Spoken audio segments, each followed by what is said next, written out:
پانەلیسی دواتر بەڕێز ئەڤین ئنجیر لە گروپی هاوپەیمانی پێشکەوتنخوازی سوسیالیست و دموکراتەکان لە پەرلەمانی ئوروپایە. فەرمون. گەلێک سپاس. ئەجێژی بە ئینگلیزی دەوام بکەم قسووری مێزەنە کە بە ئینگلیزیەنکی باشتر کارم خۆم بینم زمان. ناوێ من ئەڤین ئینجیر ئەژی ئەندامە یەکیتیە پارلەمنتۆی ئەوروپا مەجبوور پارتیا سۆسیال دموکراتێ سوێدێ. ئانا ئەو کێ مانداتێ یەکەمە دە پارلەمنتۆی دامە. و سەر ڕەوشە کوردستانێ ڕەوشە ڕۆژهەڵاتە ناوین و تەبژی ئەز گەلێک سەروی تسەکرم دە پارلەمنتۆی دا. هەمە زیژڤەر بگەورینەمە ئینگلیزی. So thank you very much to the organizers for this important conference.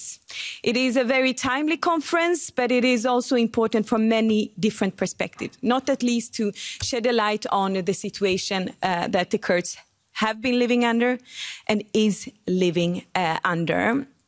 I think that the European Union for long have been neglecting the Kurdish issue. When the struggle, and which still continues going on, against ISIS was the heaviest, then all the Kurds were seen as heroes. And now when ISIS seemed to have been vanishing, even though the struggle is not yet over, then there is a total silence. I think that is a very big disappointment from the side of the international community as well as the European Union. But the situation, of course, in Iran concerns the whole population of Iran as well as the Kurdish population. The slogan Jin Jiyan Azadi, we all know where it comes from. It is a Kurdish slogan, woman life freedom. And unfortunately not so much focus is put on where also the roots of the slogan comes from. It started in the Kurdistan region, and then it spread all around Iran, and then it spread beyond the Iran borders also.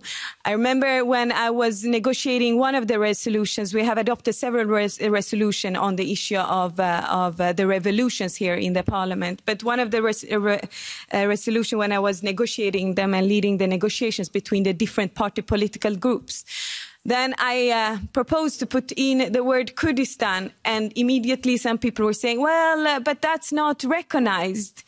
I was a bit surprised that in Iran, everybody all around even dares to say Kurdistan because it's a known region in Iran.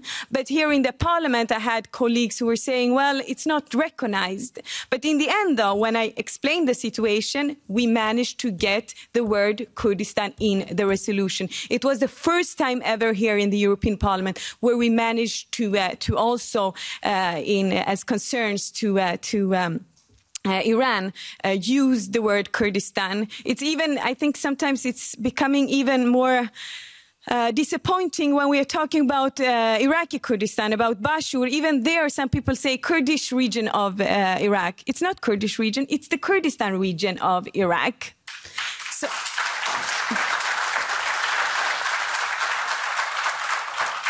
So we need to dare to say, dare to call, and when I say we, I mean the European Union, to call the Kurdistan parts what it is. It is Kurdistan.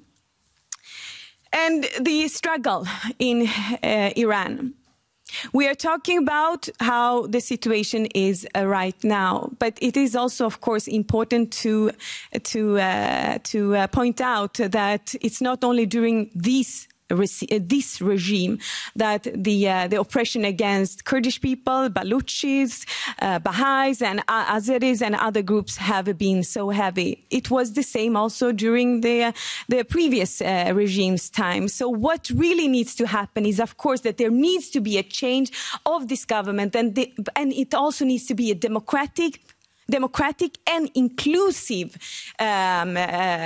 government that ensure that all the people in the country is included, because it's only only when all the people is included, have their democratic rights, have their human rights to speak their own language, to express their own culture without any oppression. That's when Iran have been, for real, is a democratic country. Until then, no country that excludes and oppresses any part of its society can say that they are fully fledged democracies. That's it.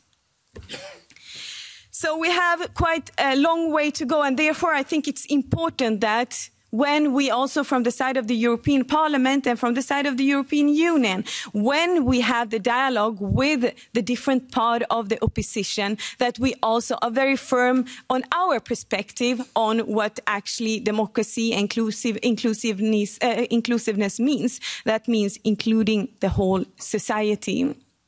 And I think that we are sometimes too scared to stress this, and sometimes also too scared to say that the problems that occurs in Iran is not only 40 years old, they are beyond 40 years old. And we need to end it. It needs to come to a point where history does not repeat itself with a new kind of regime which continues the oppression. But the Jina revolution, because it is a revolution, some people talk about reforms. I would say that small reforms would not be enough. There needs to be a change of government. There needs to be a change of regime. And therefore, we also talk about revolution, not about reforms, which unfortunately some people think that it is about. There has been quite silence in the European Union right now on the situation in Iran. But we are, from the side of the European Parliament, continuing this work. Just a couple of 3 weeks ago, we had a conference here, also inviting different part of the opposition to a roundtable discussion. And we will also, myself and another colleague actually propose for the upcoming plenary session next week to have one more resolution, or additional resolution, I should say, on not at least the execution that are taking place day after day, week after week in the country. But we shouldn't let that, because of the media spotlight getting totally silent, that the struggle, that the issue gets totally silent beyond the borders.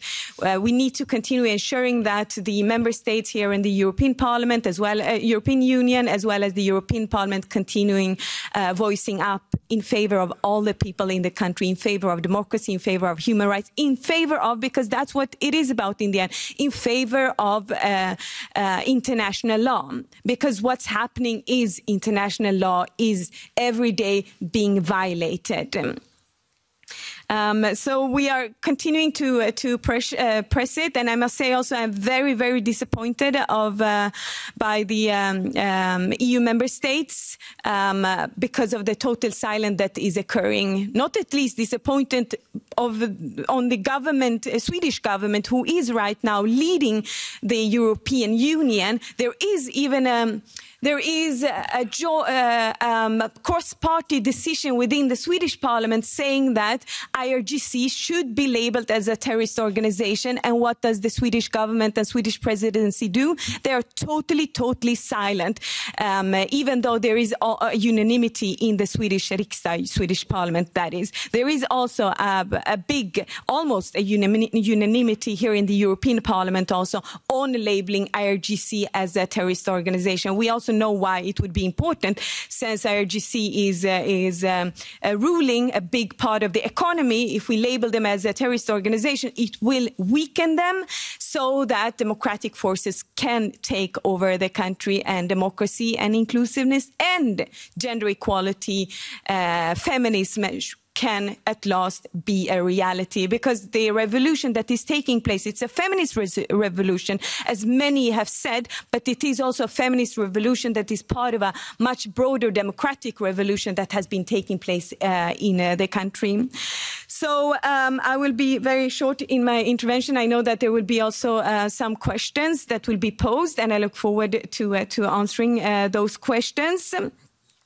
But what I can say is that we will here in the European Parliament continuing putting spotlight on the situation in Iran, including the situation of the Kurdish people in Iran, who have under decades and decades under different regimes been facing oppression. Also, of course, other groups, as I said, Baluchs, Azeris, and so on, because it is a joint struggle that the people in the country have when facing this tyrannic regime right now, and when trying to hand in hand change this tyrannic regime to a democratic regime instead. But that of course requires also support from the international community, including the EU, and the EU that do not continuing supporting the current regime, but supporting the people who are actually asking for what should be a right, democracy and human rights. Thank you.